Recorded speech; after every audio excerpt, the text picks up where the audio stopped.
you so much for having me. I'm always excited to talk about policy, and I know that everybody else is too. It's everyone's favorite topic, I know, but I'm going to do my best to keep it interesting and as light and airy as I can, but also give you hopefully a few new funding streams that you weren't aware of that have popped up in the last year or so, and even ways to maybe creatively bundle some funds with different entities that you might not have thought about yet either. So I'll start off really quick here with just a little bit about my background. I started in the Iowa House of Representatives working as a legislative aide and then moved up to the United States Senate. And while I was in the Senate, the Every Student Succeeds Act went through, and that is how I got into education policy. I got really, really excited about opportunities that were allowed in the new law as we moved away from No Child Left Behind. And ever since then have just kept working on different policies at both federal and state levels. I was a policy manager at INACOL, which is now the Aurora Institute, where we worked a lot on competency-based and personalized learning policy. And then was also the deputy director over at the Center for Digital Education until becoming a partner at K20 Connect. So if you don't know K20 Connect, I work with Dr. Keisha Ray. She used to lead Metro Nashville schools and was also a board president at ISTE for 8 years, which is a really long time. So we do a lot of work with districts and a lot of work with industry. And just as Nina was saying, we all need to come together in order for transformation to truly take place. And that is what we work on every day. So happy to answer any other questions, but that's where my policy background comes from. And now I'm really excited to talk to you about new opportunities that 2020 and now into 2021 have brought us. So when the CARES Act passed, everyone was grateful, but most people did think that it was more like a down payment, $13 billion. And it's so funny that you say 13 billion like it's not very much, but it really isn't. And then, we had the second round of funding passed right before the end of President Trump's term. And we got $82 billion for the Education Stabilization Fund, which is exactly the same thing that happened under CARES Act. So if you're looking for a name on what to call it, people in DC are just calling it ESSER 2. There's a whole bunch of different acronyms being thrown around, but it just really makes sense if it's kind of a continuation of those first funds. And we can get to some of the accountability and why it really is just a continuation in a minute here.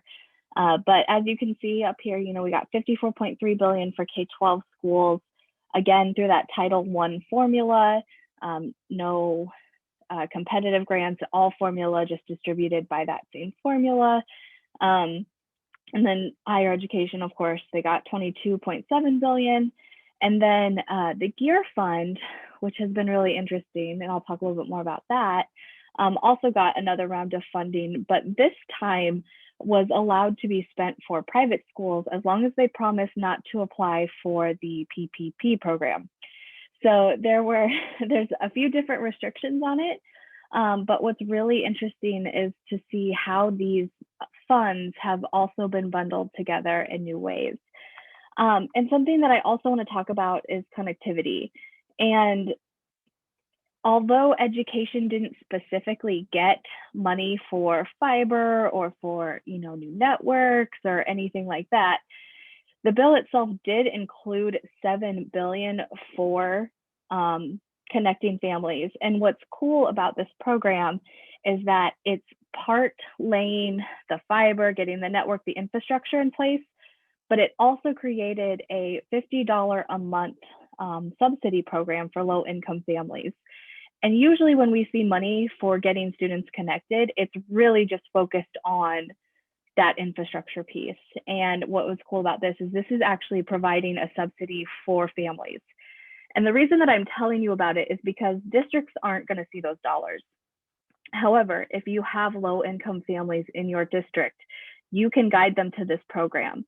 And it's for anyone who was furloughed or laid off during COVID. And it's estimated 33 million households across America actually will qualify for the program.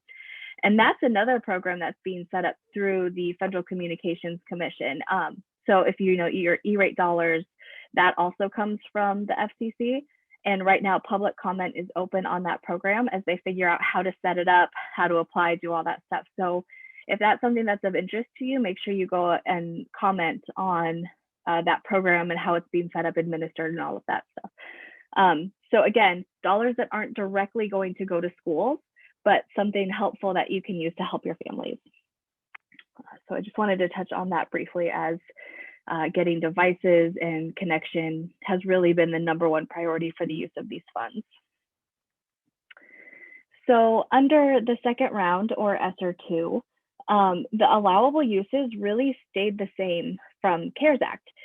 Now, this is still interesting because there are more allowable uses this time, and you can start to see a shift in really the reopening safely. And again, this was before President Biden was even inaugurated, but this was still something that was very important to Congress, was making sure that we could get students back in the classroom safely. And when these funds were first being discussed, there was a lot of conversation about tying dollars to schools that were going 100% in person, and that ultimately got thrown out. So that's, you can, your opinion can be either way on that. But the thing that was good is that districts are still getting their funds regardless of how they're delivering instruction to their students. So that was something that was definitely on the table for a while, but instead the bill just ended up expanding uses of the funds to, include HVAC systems or other ways of making sure that your schools are ready for students to return. But it still has a big focus on that educational technology piece, and then doing like online learning, a lot of focus on reversing learning loss, remedial learning, that type of thing. And again, the process is exactly the same. So what happened was Congress passed the bill, then the Department of Ed in DC then distributed down to states, and then states went down to districts. And that's the same flow of how these dollars are working this time around as well. What is interesting though is under CARES Act, every district did have to submit an application to their state on how they were planning to use the funds.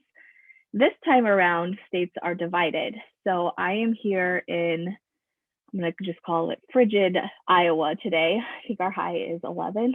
And our state, we did not have to apply for those funds. They simply just showed up in their GAN account. So it went states directly down to districts. They didn't have to do any new accountability requirements. They didn't have to really even say what they were going to do with the plan. The assumption was it was going to just continue on what the plan under CARES was. However, if you go look at other states, they are requiring applications for these. And so that's a state decision. And so depending on your state, that process could look different. And then the terms are the same. Districts have until September of 2022 to spend these funds, and everything else really does look the same as it did back in March. So the other interesting thing about federal funding through these stimulus dollars is that the states are allowed to keep 10% for statewide uses, and only a tiny fraction of it is allowed to be used for administrative costs. So there are a lot of states looking into solutions that every district needs. And I would say that it is an excellent time for you to be in touch with folks over at your SEA and say, hey, how are you using these dollars? What are you planning to do? Because if they're planning to implement a statewide SIS or a statewide LMS or whatever it may be, maybe that's not how you want to spend your district dollars. So I would be really talking to those folks over there, or if there's even something you want to advocate for that you think would be a great use of those funds, this is a really good time to be in touch and advocate for those priorities. So it also is important to remember that there's a lot of competing priorities for these dollars. So as great as it is to get them, it goes fast. We all understand that. And I think I remember under CARES Act, a superintendent being quoted as saying, great, we can buy 25 cups of coffee or something. And so it certainly was something where they were hoping for more federal funding. And now that that's happened, it's great, but you still have several districts focused on getting students connected. And then you also have all of these studies and concerns coming out about that learning loss and how to address it. And then we also have a lot of concerns on social emotional learning right now. And then we also have, making sure that your teacher, the professional development piece is still really big. So it's, as a superintendent, I certainly am glad I am not one that has to make the decisions, because certainly all of these things are critical for student learning and for student well-being. So as you're thinking about it, you know, I think nobody faults you in being a little frazzled, because there are so many competing priorities and how to pick those, which I would love to help with your strategy if that's something you're still working through. But the other thing that I want to say, as I go back to connectivity for a minute, is that, states and localities didn't get any funds out of this second round, this ESSER 2 fund. They only had the first round of funding when states and localities got it, which a lot of people argued when this fund first came out that education dollars were really well protected that first round because everybody got some. There was a lot of concern that because localities weren't getting any funds, that they would kind of try to go after these education dollars. I don't think we've really seen that happening, but it definitely was a concern that was kind of a guardrail that was taken off to make sure that the dollars were actually spent at the district. But what's been cool is to see how these different agencies are partnering. So, for instance, the Institute of Museums and Sciences and Museums, they got a whole bunch of funding for connectivity, and they were partnering with districts to do that. And so you see these cool things of how states are coming together to stretch the dollars further. And I think we're going to continue to see that even as we go through the year, not necessarily through stimulus funding, but if you look at some public-private partnerships, if you look at some of the things that are happening in the state legislature right now, as they consider how to deal with it going forward. And it's just a really awesome time to think about being bold in your plans, because everyone is kind of in this situation of we don't really know what to do. And so that is the best time to take a step out on a ledge and say, this is our goals for our district. Who are our community partners that we can actually partner with that also have some dollars where we can put them together, we can stretch them. The other thing is, if you're clear on your plan, you can maybe go to one provider, and if you're getting 3 or 4 services or products from them, you're going to get a better bundle deal anyway. So it's just really important to be bold in your plans right now, because we have funding. We also have the most flexibility we've had since the inception of the department, where end of year assessments are waived. There's multiple measures for accountability, one of them being school climate. And if you're starting to look at social emotional wellness and learning, those kinds of things, that can be an indicator for school climate. Start trying to think of different ways to actually be bold in your plans with your assessments, your accountability, and your innovations. This is the time where most people aren't going to say no. They're going to say, great, try it. And you're not going to be splashed across as a headline as something that failed, because everybody is in the same boat trying to figure this all out. So I will caveat with, I am not an attorney. So please, if you're working on plans and you have questions, make sure that you consult your attorney. But as of right now, and especially with a new leader coming into the Department of Education, who his district that he was in for 16 years was part of League of Innovative Schools, I think that he's going to be really understanding and really encouraging with trying new things to help student learning, meeting students where they are, measuring student growth, those types of things. So it's really an excellent time to be bold and to use these funds and get creative, because there's not a lot of no's right now. It's a great, that sounds like a good plan, let's do it. And really the accountability measures that are required for the funds are not all that strict compared to even what you fill out for your Title IV funds. It's very,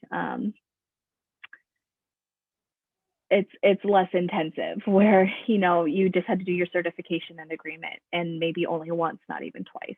So anyway, that is my call to action for you, to think about what you truly want to do, what you want student learning to look like, even after you're back 100%, hopefully soon and safely. But think about that, and then also think about other partners who maybe haven't really been involved that could help provide additional funds for you. And again, one area is the state set aside. So along with the stimulus funding, we also had our appropriations for the year. And how Congress used to work is we used to pass budgets ahead of time, but we now run on continuing resolutions. So that's how this was also passed. And every single title in education did get a boost. So you can see right there, you can read the numbers of how much more the increases were, but it's pretty substantial. And also we have President Biden proposing tripling Title I funding. There's a lot of different sides to that. Obviously, states would have a few more strings beholden to the federal government if that much more funding is coming from it. On average, states really take care of the education funding, and the federal is supposed to be supplement, not supplant, which has also been interesting during the season of stimulus funds because there was no supplement, not supplant rule, which means some states literally just subbed the federal funds in for any state aid and moved their state funds somewhere else. So there's definitely an argument of if that was a good idea or not. But, every state was hit hard for different reasons with coronavirus. So anyway, these annual funds are also still really important to us, and other ways that you can bundle your stimulus funds. If you have your Title IV-A funds going for some ed tech, if you have it going for school safety or just well-rounded students, you can bundle your stimulus dollars with your Title IV funds. And again, we've got a lot here on Title II and professional development. So that obviously is huge right now, and a lot of different ways that you could say this is professional development, either for teaching online or teaching in different capacities, or even providing personalized professional development. All of these titles got increases. So make sure that you look at how much that increased for your district, and again, try to figure out ways that you can bundle that. So I don't really remember the last time where all the titles received bumps. It's been a while. So clearly education at the top of Congress's mind as they're making these decisions. So that's a little bit of what's happened. And now it's really interesting to talk about what could be coming. I already mentioned we're going to have a new secretary at the Department of Education. We have a new administration. And there's been a lot of talk about $130 billion through the American Rescue Plan, which is President Biden's, hopefully his stimulus name. And it'll still be highly focused on reopening safely. The president has mentioned that in his first 100 days, he wants to be back. And even that timeline, though, looking at it, once Dr. Cardona likely gets confirmed, 100 days is still April. And so we're really looking at summer, if you're doing summer remedial, what that could look like, and then also just back into the fall. Another thing that happened during the second round of funds is that E-rate, until the 11th hour, there was a $3 billion allocation in the bill for E-rate. And right before the bill got signed, it got thrown out. So we know that there's already going to be a lot of advocates up on the Hill trying to get those E-rate funds back in for the connectivity piece. And if you follow COSIN or AASA, some of those associations, NSBA, they also are trying to make sure that cybersecurity provisions are then allowed under E-rate dollars. So if you have to get filters or any of those type of things, the E-rate dollars could cover that. Currently, it does not. So they're trying to get funds and also broaden the scope of those dollars. So that could be coming this time around. And again, it's just the time to be bold right now, because there is a lot of people that are just trying to survive right now. And so the key is really thinking past where we are right now. And it's really important to make sure that you're talking with not only your federal lawmakers, but your state lawmakers, NCSL, the National Conference of State Legislators, actually put out a report saying that really student per pupil rate isn't changing much across the country. That's pretty much staying at the same level. It's mostly categorical funding that we're seeing go away because of the pandemic. And that doesn't necessarily mean that there aren't any new grants coming out. It's been interesting to see. There's been a lot of education saving account bills this year, and there's also been a lot of just like scholarship grants and ways for districts to competitively apply for some of the state funds, different ways. We actually saw that with the stimulus as well, where the formula went down to the states, but then like New Jersey, for example, they picked to combine some of the governor's funds with some of just the general education funds, and then combine that and made that into a competitive grant. So there's a lot of different ways that you're seeing states try to prioritize and target the dollars the best that they can. And I think we're gonna come out on the other side seeing some really good options for just being creative with the partnerships that we see and even how funds are distributed in the future. So those are the things that are coming. Where the 130 billion is right now is that the Senate passed last week a resolution to start drafting, and that was passed 51-50 with VP Harris making the tie-breaking vote as the Senate is split. And so that happened last week. So now what will happen is a whole bunch of committees will start writing the actual language for the bill, and then the debate and votes will actually happen on it. They're hoping for early March is the deadline I saw. So that's what could be coming. Again, the process can always be blown up at any second. So as much as they give a date, it certainly does not mean that's when it's happening. We definitely saw that with the second round of funding where, you know, we thought it would be like a couple months, and then it was March when we got CARES Act, and then it was December when we finally got ESSER 2 passed. So that's how DC works. It's never a guarantee, and you never know what will happen with that. But ideally, the process will be smooth, and schools can be seeing another round of fundings come. So with that, I know it was very high level, and I am happy to dig into deeper questions. And I think I saw some questions come in. So there was one question in particular. Does anyone ever audit or oversee how schools use these funds? So far, no school has been audited that I'm aware of. I think it's very, very early in the process, and so that's not really happening.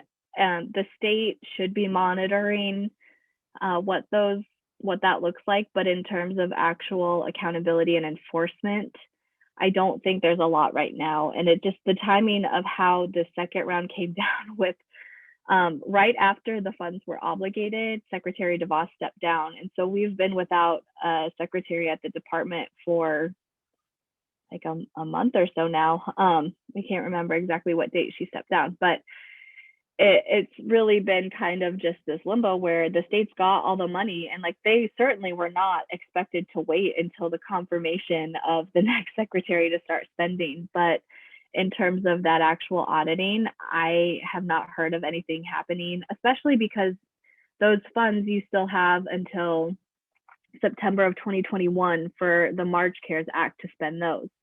So there's still some people that are they still have funds. And actually, the Department of Ed made a portal that's really helpful. You can go and see in your state or whatever state you're curious about, you can see how much of that funding has been spent.